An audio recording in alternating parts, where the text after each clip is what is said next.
যে কেউ আইসা বেদবি করে সারতে পারে না, এরকম অবস্থা ছিল। কেউ একটা গাছের পাতা নিয়েও কেউ সহজে সারতে পারে না, এমনকি তাকে আবার নোটিশ করা হইতো। তারপরে উনি যখন এটা আবার মিলাদ মাহফিল বা যে কোনো মাধ্যমে এটা শুধরানোর চেষ্টা করতো, উনি আবার ঠিক হয়ে যেত। মানে এই ধরনের এইসব কারণে আমাদের এই আশেপাশে বা আমাদের বাড়ি সকলেই কিন্তু এখানে অনেক অত্যন্ত ভক্ত সহকারে এখানে শ্রদ্ধা করে। হযরত রায়হান শাহ রহমতুল্লাহ, চাঁদপুর জেলার কচুয়ার কাদলা দক্ষিণ। যদিও আমার ভুল হইতে পারে ঠিকানাটা, আমি একটু আমার ভাইদের কাছ থেকে একটু জেনে নেই। একটু আমার দর্শকদেরকে ঠিকানাটা বলে দিবেন। কাদলা, চাঁদপুর জেলা কচুয়া থানা, কাদলা দক্ষিণ পাড়া, গাজীবাড়ি। আমি যেটা বলছি সেটাই দর্শক, আসলে আধ্যাত্মিকতা আর রহস্যজনক অসংখ্য কারামত। যে এখানে বড় একটা বট গাছ ছিল, জির গাছ ছিল, সেই গাছে একটা গাব গাছ ছিল। আচ্ছা, সেই প্রসঙ্গটা আমি নাই গেলাম।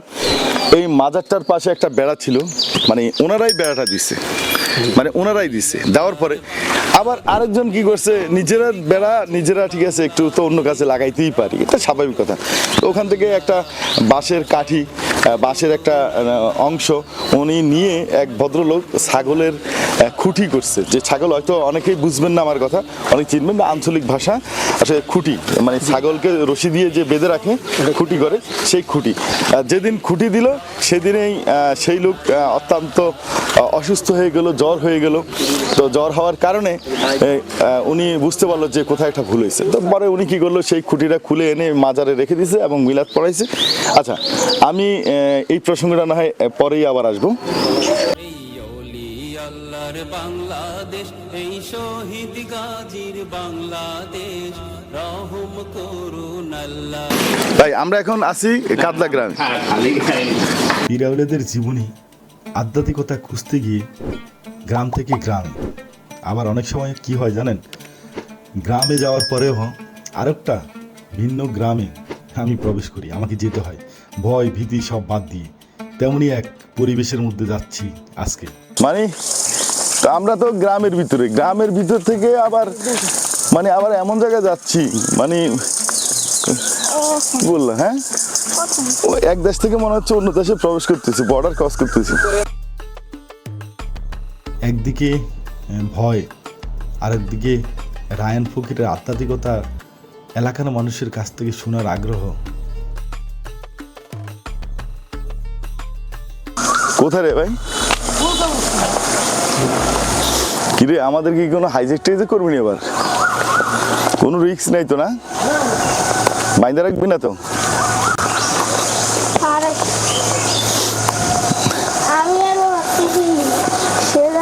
আমরা যখন মেইন রোড থেকে গ্রামের, প্রত্যন্ত গ্রামের কোনো রাস্তায় প্রবেশ করি, আসলে তখন নিজেকে স্বাভাবিক রাখার জন্য অনেক কিছুই বলি, অনেক কিছুই করি, নিজেকে স্বাভাবিক যেন রাখতে পারি, যেন নার্ভাস হয়ে না যাই।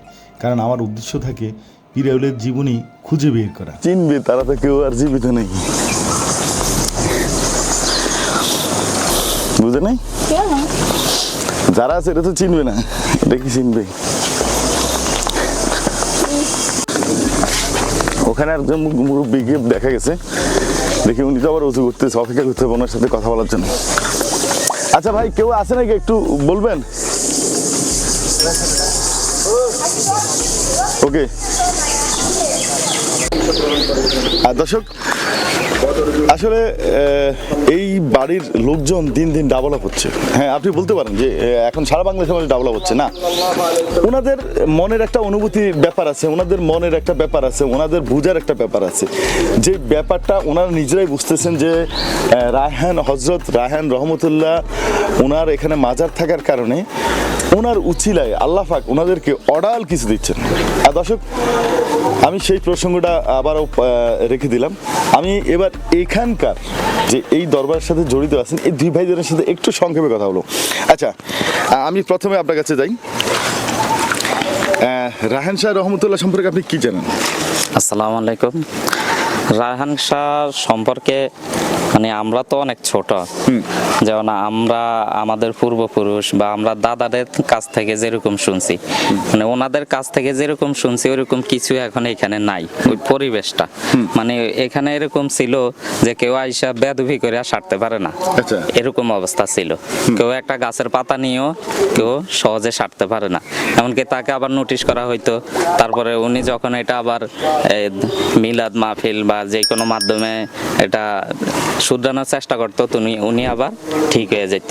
মানে এই ধরনের এইসব কারণে আমাদের এই আশেপাশে বা আমাদের বাড়ি সকলেই কিন্তু এখানে অনেক অত্যন্ত ভক্ত সহকারে এখানে শ্রদ্ধা করে। আচ্ছা।